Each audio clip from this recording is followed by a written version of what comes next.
It's been 10 years.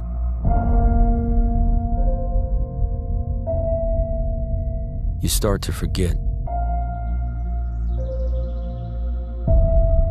the things you should remember.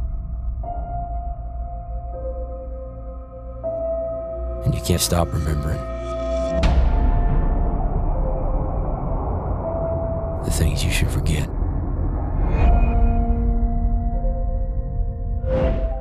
Dr. Seuss once said, "Sometimes you will never know the value of a moment until it becomes a memory." This is true for a lot of things. There's been many times in my life when I didn't realize how good something was until it was over. It had me reminiscing back on the memory, wishing things could have stayed that way forever. Destiny is not one of those things. My name is Batty Shogun, and I'm here to talk about Destiny as a casual experience. Now that Destiny's pretty much over, I'd like to take a look back on the franchise. See all the things it did right, all the things it did wrong, and find out why I stuck with it for so long.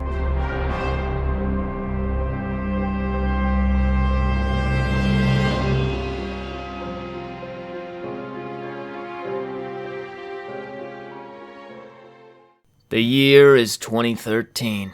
You just got done watching Vanoss Gaming's Best of Black Ops 2, and you've never laughed harder in your life, but then suddenly, an ad plays. A futuristic spaceship touches down on the moon and quickly flies away to reveal 3 people wielding advanced firearms. A little spiky robot appears and says some shit about the moon. The man standing front and center replies with a cringe remark. I wouldn't want to live here. Dying here is much more likely. The dialogue sucked ass, but this shit looked awesome. Eventually, they start shooting shit and it looks even cooler. Cut to Venus and they're on some speeders just gliding past the landscape. More shooting, cut to Mars. They're fighting this big guy and, oh man, what's he gonna do about that? Oh my god, he's running straight at him. Oh my god, he's gonna die. He's gonna die, he's dead. Oh my god. Oh my god. Did you see that? Did you see that? Holy shit. There was literally nothing cooler than this back in the day. And the game was slated to release the following year, on September 9th, 2014. This was the most hype surrounding a new IP since Halo. Makes sense considering it's the same guys. I had to get my hands on this game, and when I finally did, I didn't play it. I think I made it like halfway through the first mission and then never touched it again. I couldn't tell you why I never got into Destiny 1. The game just didn't click with me. I can't tell you what the game was like in its prime, but tons of people sure can. This was my childhood game, and my favorite game of all time, even with the shortcomings. Nothing will ever capture me like this game did. We started one of the best FPS games in a long time. Favorite game of all time. I've been playing Destiny since it came out. I've spent countless hours completing strikes, raids, Crucible, all over the solar system. I've made some awesome friends, some whom I call my dearest friends and fellow guardians. It's 2020, about to hit 2021, and I can't imagine how different my life would be without Destiny. Eyes up, Guardian. I'd eventually come back and play Destiny 1, but my journey as a Guardian starts with the color red.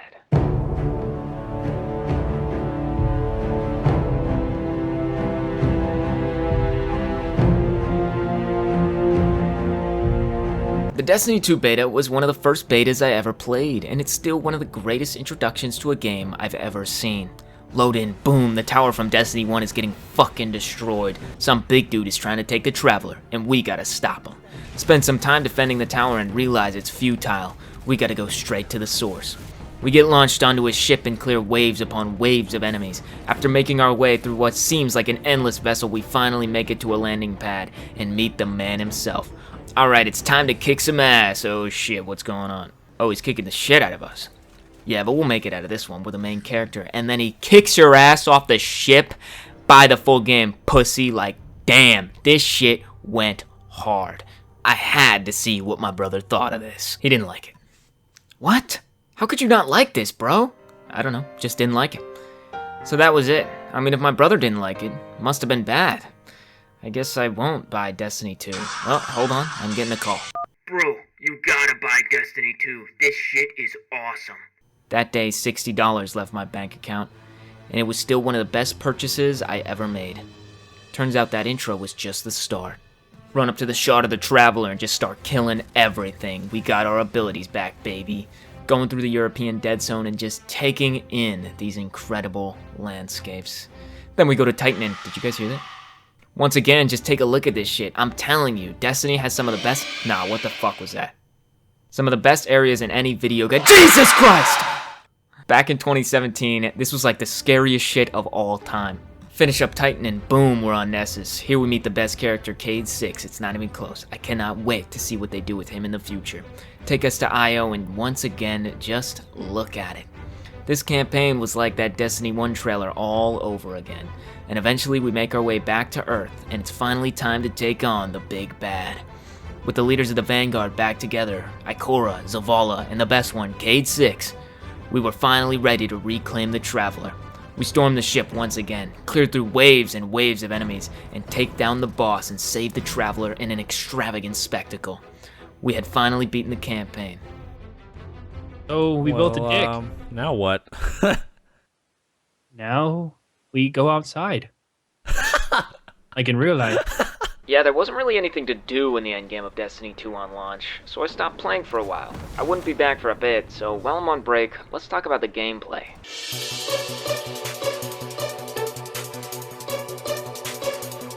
Destiny's gameplay has changed a lot over the years, but there was a point in time where shooting enemies was the main form of killing them. In more recent years, especially with the new prismatic subclass, it feels more like a game about abilities that happens to have shooting mechanics, rather than a first-person shooter that has abilities on the side. I can't be the only one who thinks that shooting things is more fun than whatever this is. Oh, dude, it's a tormentor! Oh man! And I only feel this way because the gunplay is so good. Coming from the creators of Halo, it's no wonder that that's the case. I've never played a PvE game where killing the enemies felt so satisfying. And all the enemies take a page out of the Covenant's book. Grunts, grenades, suicides, snipers, beefed up guys, all with a few unique mechanics. None of this is particularly new in the FPS space, but I can't say this variety is something that's all too common. And it's not like the abilities aren't fun to use. The main problem is that they're too good. It should be more like a grenade that takes out a group of enemies every once in a while, rather than something that you can spam infinitely to the end of time until everything in the game is dead. At this point, why would I shoot my gun ever when I can dodge, melee, dodge, melee, dodge, melee, dodge, dead? As it stands, you can only build your Guardian around what abilities you're going to use, and then choose certain guns that complement that. Why can't I choose what guns I'm going to use, and then choose abilities that complement the guns? So let me just finish off by saying this. I like the gameplay in Destiny a lot, but Bungie does shooting best, so I wish they'd focus more on that rather than the abilities they don't know how to balance. And, oh, hold on, I'm getting another call. Bro, you gotta buy the Forsaken expansion. This shit is awesome. That day, $60 had left my bank account.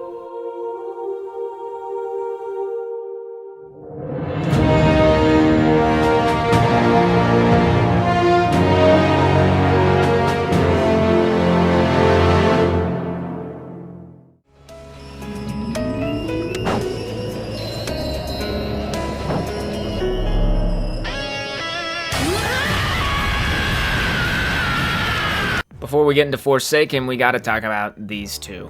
Curse of Osiris and Warmind. They're both ass.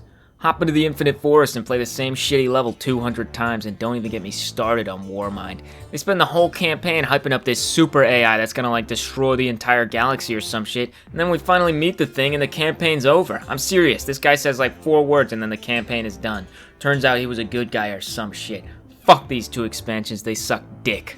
Luckily, this next one is actually good. Destiny really needed this expansion to be a hit, or we wouldn't even be here today. They even got my favorite character, Cade 6. Oh man, I can't wait to see what they do with him. Oh no, Cade 6. Cade 6?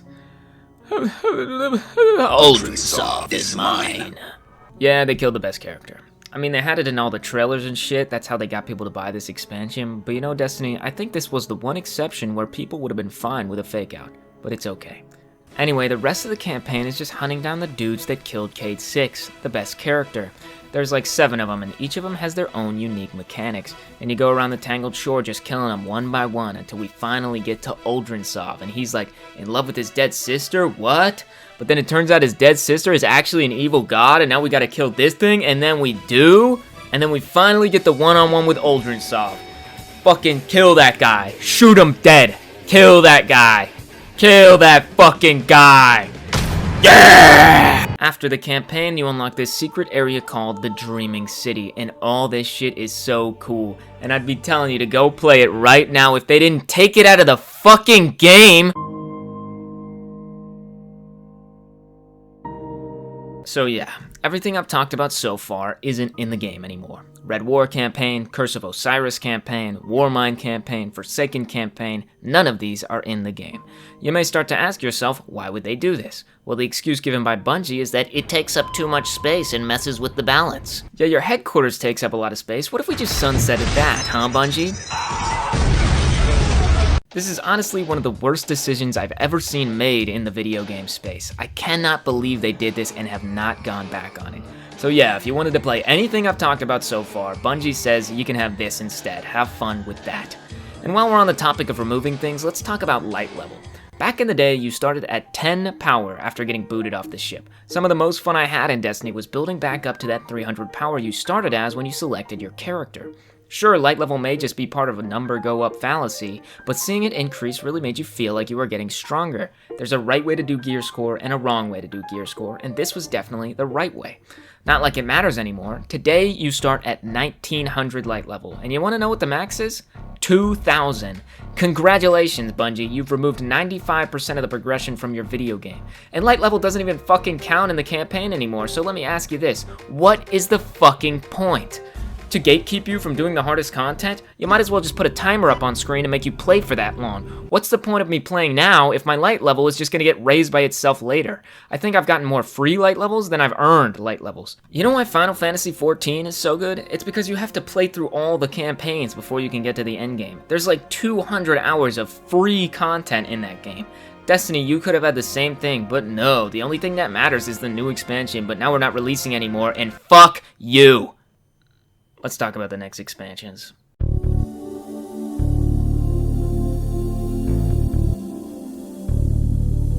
Shadowkeep was the last expansion to not add something meaningful.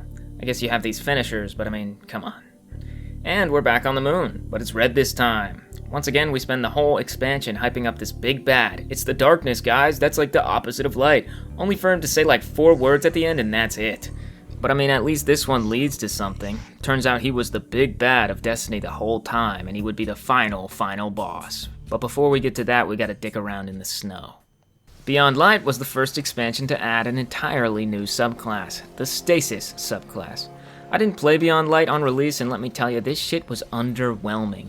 You throw out a few icicles here and there, oh boy. On the PvE side, Stasis sucked, but Crucible would never be the same.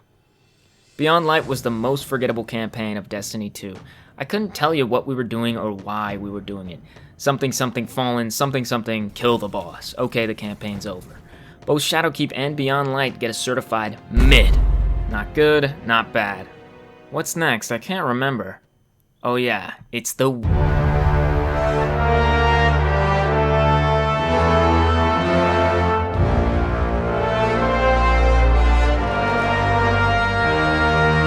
The Witch Queen was the first expansion to introduce the Legendary campaign. This was advertised as the real man's Destiny. You think the campaign's too easy? Well, try this, pussy! For once, Destiny had struck a balance between tough and fun.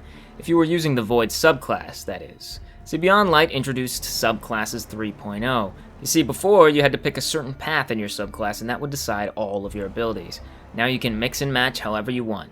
This is when the game turns into that ability spam I was talking about. But this is what the campaign was balanced around. Since Void was the only 3.0 subclass when Witch Queen released, it was the only subclass you could use for that campaign. Even so, the campaign itself was a lot of fun. The legendary difficulty, as well as a pretty much brand new subclass that was fun to use, made it stand out. There wasn't a whole lot to do after the campaign though. Since Forsaken, it always felt like there was more to do, like beating the campaign was just getting started. The Witch Queen was not like this. Even returning for Solar 3.0, it still felt like there was nothing to do. Just run around the big-ass throne world and kill enemies, I guess. But in the end, Witch Queen was really good, and this next expansion was the most hype I had felt yet. So what did I think about Destiny 2 Lightfall? It fucking sucks. We got a brand new subclass in Strand, and this thing's actually pretty cool. You get a grappling hook, you can tie enemies up. This thing would have been awesome if you could actually use it during the campaign. Instead, you get certain parts where you get to have fun with the new subclass, and then as soon as you think it's getting good, they take it away from you. It's like this throughout the whole campaign, and then you finally unlock it for real after you're done. They also introduced a brand new enemy, the first real new enemy since the launch of Destiny 1, and it sucks. This is the most annoying enemy I've ever had to fight in a video game. All you do is run away and shoot this guy for 10 years, and some genius decided that they take reduced damage from non-precision hits, but this guy moves around like he's on fence, so it literally takes minutes upon minutes to kill this guy. This is also the point where I changed my opinion on legendary difficulty. Sure, the campaign was still kinda hard, but at a certain point I realized it just wasn't fun. I liked that higher difficulty when it was condensed into something like an exotic mission, not when it was stretched out over the course of 3 to 5 hours. But maybe that was just because the Lightfall campaign sucked. And the story, oh my god, don't even get me started on the story.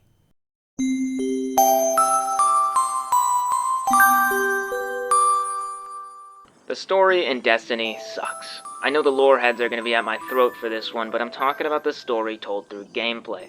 I would consider a campaign story in Destiny successful if I have a reason to kill the final boss beyond the fact that he's the bad guy. So let's take a look at how many expansions in Destiny 2 hit that mark.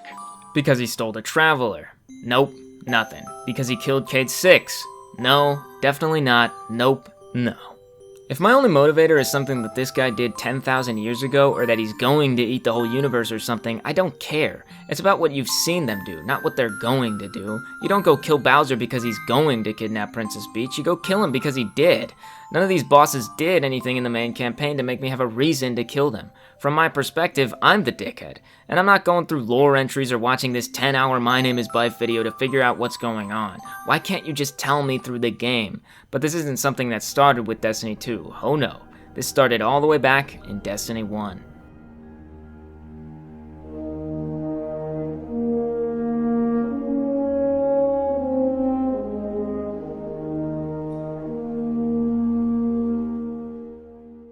Before the final expansion released, me and a good buddy of mine went back and played through Destiny 1, and I couldn't believe it. This game was ass. Good, I won't lie. Alright, let's see what loot we get. Oh, of course. Thank you. Let's go. Lovely. So happy. I didn't even want anything, actually. Talk about not knowing what's going on. I couldn't tell you why we did anything for the first 3 campaigns of this game. It was so unclear we accidentally played through all 3 of them at the same time. I'm serious. We didn't know we were playing through the first 2 expansions until like the last 2 missions. I'm actually incredibly surprised that Destiny ever got off the ground with a start like this. And so, Destiny 1 can be categorized by the shitty part and the good part. These last 2 expansions might as well have been Destiny 1. The Taken King and Rise of Iron were the Destiny that I had come to know and love. Hey, but there's one thing I can't fault Destiny 1 for, and that's the fact that you can actually still play all the campaigns in that game. But now that we've gotten the backstory on all of Destiny, we can finally talk about the final shape.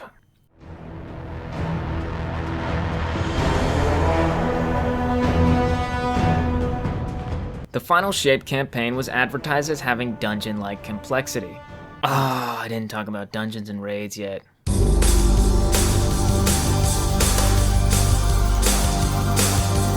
These are the peaks of Destiny 2, the cream of the crop. Let's start with the big one. Raids are a 6-person mission where the community has to figure out how to progress. You and your fire team have to make it through hours of puzzles, encounters, and bosses, all with unique mechanics. If even one person doesn't know what they're doing, you're bound to fail. These are the things that Destiny does best, and I've only got one gripe with them. You need 6 people. I can get a fire team of 3 on a very good day, and you want me to get 6 people to play this shit-ass game. It's just not going to happen for most players, so I'll give you my 2 solutions. Number 1 is matchmaking that requires you to have a headset plugged in, so everyone has to communicate in the lobby. At least let me throw myself into the fire if I want to. I've only ever completed 1 raid, that being the Leviathan raid, and I did it through LFG. And LFG is just... ugh! Solution number 2 is to make the raid soloable when the next raid comes out. That means if you want to experience the new raid, you still need a team of 6 people, but if you want to take on the older raid solo and experience that content, then you still can. They're not perfect solutions, but they're still something that allow more people to experience the content I know the devs put so much time into. Dungeons don't have this problem, as they are 3-player experiences. They're basically like mini raids, and they may not be as hype as raids, but they accomplish the same thing gameplay-wise. Once again, they are given unique mechanics and scenarios that shake the gameplay up. These used to come free with expansions, but then they added the yearly dungeon keys, so now you have to pay an extra $10 to play these. Needless to say, I haven't been able to play a new dungeon in quite a bit. Exotic missions are the final point in this golden tricon, and they're my favorite out of the 3. They're much more streamlined than raids and dungeons. They've got some jumping puzzles, and sometimes it's difficult to find out where to go, but it's mainly about getting from point A to point B in 20 minutes and killing everything on the way. There's nothing like that rush when you've got 1 minute left on the clock and the boss is almost dead. These are some of the most tense moments I've felt in a video game, and one of the best exotic missions would be found in the final shape.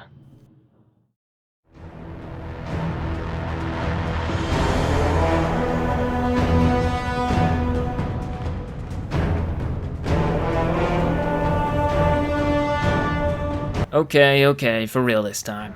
We've made it to Destiny 2, the final shape, or should I say the final expansion, because this is pretty much it for Destiny. The devs will assure you that their future non-expansion content will be enough to keep you playing, but there were already a ton of people on their way out the door after the final shape. Now you're telling them there's no more expansions? We'll see if Destiny is still getting updates this time next year. So for now, I'm considering this the end of Destiny. So how did it do for a final send-off? Well, let's jump right into it. Oh, I'm sure that's a one-time thing. I said let's jump right into it. Let's jump right in. Yeah, there were some server problems on launch, but once I could actually play the game, it was incredible. I didn't actually like the campaign that much. Turns out dungeon-like complexity was just picking up the right glyphs and killing 5 bosses instead of 1. But strangely enough, the campaign didn't matter this time around. It was the things that surrounded it that made it so great. The best area we've gotten in years, a new subclass that combines everything up to this point, the lead up to the hardest raid in Destiny history. Holy crap, it's my idol Kate 6! And the final 12-person event Excision that allowed everyone to take part in finally killing the Witness and ending the Light and Darkness saga. And finally, we got our very own exotic class pieces, tied to one of the best exotic missions. I haven't felt like more part of a community than I did in those few days after the final shape released. I can't believe I'm saying this, but after it was over, I wanted to keep playing Destiny. I've never felt that way after an expansion. I was even ready to do all the seasonal activities, but over the course of the next week, I was slowly brought back down to reality. Seasonal activities aren't fun. They never have been. This was still Destiny, and Destiny was still ending. There's no more reason to play anymore, and it makes me ask myself, why did I keep playing Destiny? I keep thinking back to that Destiny 1 trailer, and what I thought of it the first time I saw it. The concept is so cool. Space-traveling soldiers with fantasy abilities, how could it not be? But the execution of that concept leaves a lot to be desired. For every right, Destiny makes 2 or 3 wrongs. The gunplay is fantastic, but now it's overwritten by abilities. They decided they were going to stick with Destiny 2, but they removed content anyways. They pivoted to seasonal content, but it seems like it came at the cost of better expansions. At its best, Destiny is one of the best games I've ever played, but at its worst, it makes me wonder why I even started playing in the first place.